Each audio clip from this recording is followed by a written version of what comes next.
Quítate el chicle, pendeja. Y yo.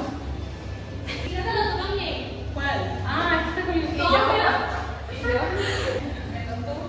La negra, pues la que no le dieron chicle, vale. Amigos, ¿cómo están? Bienvenidos a Rick, el podcast donde hay muchos problemas y no se solucionan. Hoy estamos con las invitadas de Brailis, Andrea, Valeria y mi persona María, y vamos a hablarles un poco sobre los duelos de familiares cuando llegan al fallecimiento. Cuando hay duelos en la parte no solamente familiar, sino en el entorno como tal, ante las situaciones que se pueden llegar a presentar en nuestra vida cotidiana. Quisiera comenzar con una persona en específico, Brailis. ¿Tienes algo como para contarnos lo que hayas pasado como por ese momento en el que tú digas, ok, fue algo bastante difícil para mí? Sí, y fueron por decirte 2 muertes que me afectaron totalmente. Y cuando decirte que tengo hasta los días tatuados. Pero vamos a comentarte de mi abuela. Por ejemplo, el día que mi abuela murió, yo no pasé su duelo. O sea, porque yo decía, mi mamá está mal. Si yo estoy mal, que la va a ayudar. Entonces, yo lo que hice fue como tratar de darle fuerza a mi mamá. Pero ya con el tiempo, o sea, llega un momento que yo soy normal y a mí me hace falta mi abuela. O yo lloro y me pongo, o sea, súper mal. O sea, tú tomaste como que el tema de la, por decirlo así, la persona más fuerte. Cuando no debías hacerlo, tú tenías que mejorar, o sea, tenías que explotar tus emociones, pero eso es súper delicado, porque hasta uno mismo puede llegar a enfermarse con esas mismas situaciones que pasan. Exactamente, o sea, guardó sus sentimientos hasta el punto en que ya no puedes más y Y lo sacas de eso. Y así, para ver, o sea, algo que literalmente, o sea, no es algo que se supera un día a otro, pero digamos que si se aprende a vivir con eso, aunque hay momentos en los que literalmente tú Te va a pegar. te va a pegar porque te acuerdas me acuerdo cuando yo hice tal cosa, cuando la compañera hace esto, cuando la compañera hace aquello, entonces como que te afecta. Claro. Pero uno aprende a vivir con eso. Ok. ¿Alguna más tiene como que una experiencia como para decir? Porque yo también tengo una y la quiero contar, entonces pregunto antes de que... Bueno, yo me he pasado por eso, gracias a Dios, pero he tenido conocidos que si han tenido esas pérdidas, por ejemplo, un amigo tenía ambas abuelas y primero falleció la abuela por parte de mamá y al año siguiente también murió la parte de la abuela de parte de papá y es algo súper fuerte que le pegó y yo estuve ahí apoyándolo y también me dio cositas porque Son yo cosas que pasan, pues, es un momento bastante difícil, por más que sea. y yo lo conocía y siempre andaba con él pues y estaba pendiente de él y le preguntaba por su abuela y todo. Bueno, es una locura que realmente todas las personas sientan como que esa necesidad de, ¿sabes? Por lo menos a veces pasa de que uno no termina de entender que uno tiene un familiar, en este caso súper importante, cuando ya se va. Básicamente la ley de que no sabes lo que tienes hasta que lo pierdes. Bueno, en mi caso fue que mi abuelo enfermó y a los días murió, o sea, fue algo que no esperamos ninguno en mi familia. Y, o sea, el proceso de adaptarte y entender que una persona que ves diario Ya no está. verla, O sea, ya no está. y cosas que acostumbrabas a hacer con esa persona que ya no las vas a vivir. Entonces es un proceso difícil de asimilar. Básicamente, entendiendo el punto de Andrea, por lo menos a mí no me pasó así como un familiar. Yo tenía un familiar que era súper importante para mí, pero yo sabía que cuando ella le diagnosticaron cáncer, ella se llama Clara. Cuando ella le diagnostican cáncer de la primera vez, en el primer momento cuando yo sé que mi tía Clara le diagnostican cáncer, como les digo por primera vez, fue una broma de que sí se tenía como que la esperanza de que ella iba a salir de eso. De hecho, ella salió De las quimios. Sí, ella salió de todo el proceso de las radioterapias, de las quimioterapias, de todo eso. O sea, realmente fue algo bastante fino. Ella se empieza a recuperar, pasa creo que como un año, creo que fue, y después ella vuelve a recaer. Ella recae en el cáncer, pero ya esto como que los doctores ni siquiera nos querían decir que era lo que tenía realmente, y nosotros entendimos que era metástasis. O sea, ya el cáncer estaba por completo por todo el cuerpo. Y fue algo que ya por lo menos en el mismo momento que le dijeron, mira, tu tía tiene cáncer. Ustedes se iban preparando para que en cualquier momento. No, sí, o sea, ya, y que por lo lo menos ya en el segundo momento. Estaban mentalizados a eso. Bueno, yo no sabía que ella se iba a morir. O sea, mi mamá no, mi familia no, mi familia dijo no, pero dale. Aún tenía la esperanza de que... Sí, o sea, mi familia tenía la esperanza, por más que sea, de que mi tía iba a mejorar, pero yo sabía que ella no. Es como un presentimiento. Ya, sí, es un presentimiento, y como yo también veo cosas, yo sabía que ella no iba a mucho. Entonces, por lo menos a veces yo hasta soñaba, yo no sabía cómo llegar a la casa de mi tía, pero yo soñaba y yo tenía toda la dirección de la casa de mi tía. Ya como que yo quería ir, pero mi mamá nunca me dejó porque en ese momento, o sea, yo no me quería soltar a Katia en yo no sé dónde y yo me podía perder a lo mejor el futuro. Entonces, pero yo como que no lo quería decir, pero yo sabía que ella se iba a morir y a los 2 o 3 meses creo, el 14 de diciembre, ella murió. Realmente se murió porque es que no pudo aguantar. Y de hecho, tengo una tía que ella es muy católica y ella le pedía como que a Dios, así como que si tú sabes que ella se va a morir, no la hagas sufrir. O sea, no tiene sentido de que la pongas a estar en esa situación de sufrimiento, de que le hagan más quimioterapia, de que más radioterapia y todo ese tipo de cosas, si saben que se va a morir. Y eso Algo así me pasó con mi abuela. O sea, porque mi abuela era literalmente una persona que ya llegó al punto que todo era, yo me quiero morir, yo no quiero estar aquí, yo estoy sufriendo. O sea, mi abuela era una persona que ya hacía absolutamente todo en su casa, todo. Ella cae en silla de ruedas y realmente no se puede parar, no puede hacer nada, claro, tiene que hacer todo, le tiene que poner a cambiar La viejita. O sea, llegaba un punto que yo iba y ella me decía, niña, si yo pudiera, yo me agarro una amiga y me la paso por el cuello. O sea, eran comentarios que ella me decía y yo, o sea, yo no sabía qué hacer. Pero cuando mi abuela cayó, o sea, estuvo mal, yo lo que hice fue pedir, porque recuerdo que ese día fueron a buscar a mi mamá, como a las 12 de la noche, diciendo, mi abuela no puede respirar. Yo no bajé porque, o sea, era algo que me decía, no bajes, no sé, yo no quise bajar. Pero yo le dije, yo le pedí a Dios y yo le dije, si ella está sufriendo, llévatela. Porque yo no quiero que ella esté sufriendo.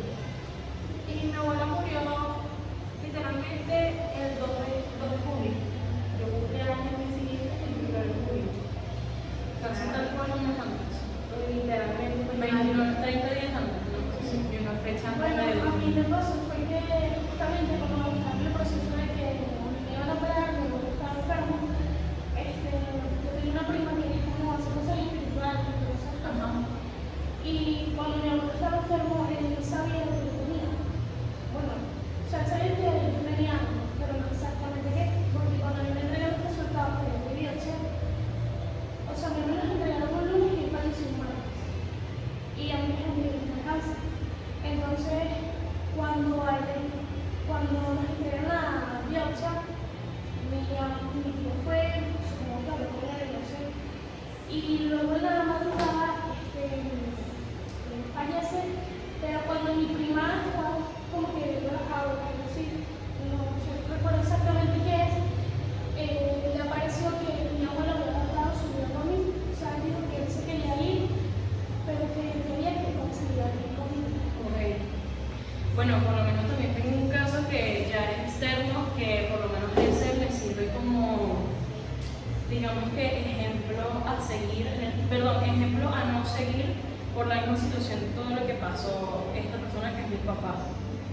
Mi papá nunca tuvo una buena conexión, o sea, sí tuvo una buena conexión con su papá, pero era como que siempre una pelea, siempre pasaba algo. Mi abuelo siempre estaba borracho, siempre pasaba esto, siempre pasaba lo otro, un problema aquí, un problema allá. Entonces mi papá era el que siempre trataba de resolver los temas y por esa parte siempre está como que mi abuelo siempre fue ausente presente. Mi abuelo era camionero, mi abuelo casi nunca estaba en la casa y a veces hasta dejaba a mi abuela sin comida por varios días y mi abuelo tenía que resolver, a veces ellos hasta pasaban hambre y todo eso.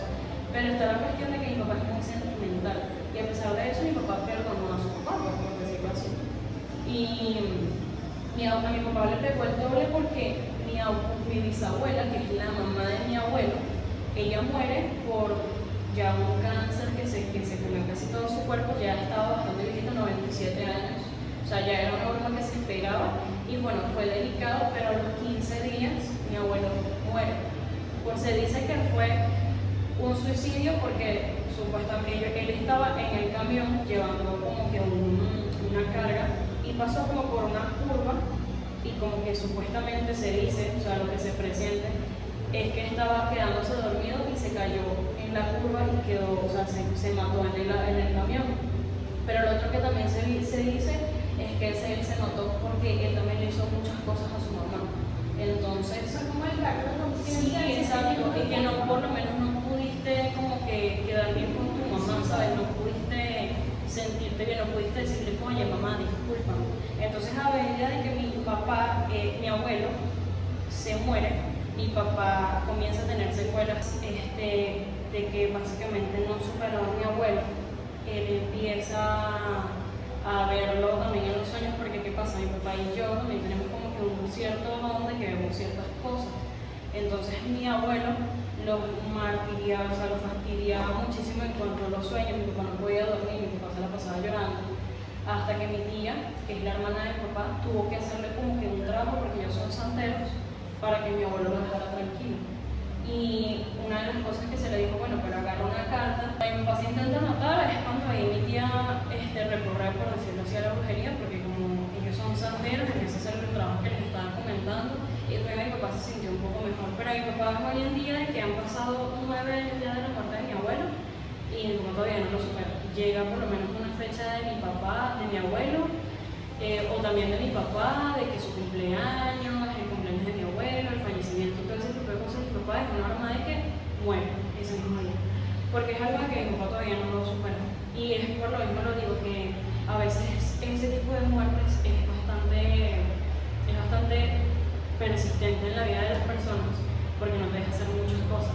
O sea, a veces tú te reprimes, a veces tú dejas de hacer cosas, o dejas de perseguir tus sueños, o dejas de hacer el trabajo que estabas haciendo, o tal vez básicamente te mueres vivo, por decirlo así, así como lo dicen, porque... Por miedo a no recordarlo. Sí, o sea, no, y que no tanto... No, sí, o sea, no tanto eso, sino que al final tú, por más que sea, eso no se supera, eso se controla, pero no tienes un control absoluto de la muerte de la persona. Entonces eso es algo que realmente te perjudica a nivel de tu futuro, porque pueden llegar a pasar los años, pero hay personas que realmente no controlan esos sentimientos, que llegan hoy en día, han pasado 10, 15 años y todavía se quedaron en ese momento y no terminaron de surgir en sus vidas, o lo que hizo fue básicamente en sus vidas hacer una total locura por la misma situación de que ya no tenían esa familiar que tenían. Claro, exactamente. O sea, la muerte es algo que no, y más si es un ser querido o una persona que te llega, importa demasiado. Simplemente tú aprendes a vivir con eso. Pero como les digo, o sea, llega un momento donde tú te acuerdas de esa persona, del momento que tú viviste con esa persona, que igualmente te afecta. O que llega un punto en el que tú estás ahí, yo no me acuerdo de su voz, yo no me acuerdo cómo era, no sé, físicamente, tengo que ver unas fotos, o sea, igualmente te afecta. Pero si hay que aprender a sobrellevarlo literalmente, porque eso te puede frenar en muchísimas cosas. Claro. Por lo menos mi tío, cuando falleció mi abuelo, él nunca, o sea, siempre reprimió sus sentimientos, porque como para estar con mi abuela, dándole ánimo y todo eso, pero llegó un punto en el que ya no podía muy bien, no podía hacer muchas cosas y tuvo que ir a un psicólogo porque ya no, o sea, ya no sabía cómo sobrellevar la situación. Entonces son cosas que uno tiene que aprender a vivir. Claro, sin embargo hay gente que realmente nunca supera, o sea, nunca controla una muerte de alguna persona, porque por mismas situaciones basadas en el pasado, que tal vez no pudieron como que terminar ese ciclo, ¿sabes? Nunca pudieron decirle, oye, discúlpame, o mira, pasó esto, pero yo igual te quiero, ese tipo de cosas. Entonces, por eso a veces es mejor tratar de que, por lo menos con nuestros familiares y amigos, siempre estemos como presentes. Sí, presentes y estar bien con ellos mismos, pues. Porque hoy estamos, mañana no sabemos, y llega un punto en el que terminamos apreciando a la persona cuando se muere. Porque a veces sí pasa. Yo me di cuenta realmente lo importante que era para mí mi tía fue cuando ella se murió. O sea, porque yo la quería todo, obviamente, pero tú no te das cuenta de que en algún momento ella no va a estar, o la persona no va a estar. Entonces, Por eso hay que valorar cada momento que tenemos con las personas que queremos. sí, exacto. Saber apreciarlo. Lo más posible, exacto. Pero bueno, muchachos, espero que les haya gustado el podcast. Para más información, visiten nuestras páginas y nuestras redes sociales, que se los voy a estar dejando aquí abajo. Y bueno, gracias por haber estado aquí, un placer, de verdad. Y bueno, nos vemos en otro episodio. Chao.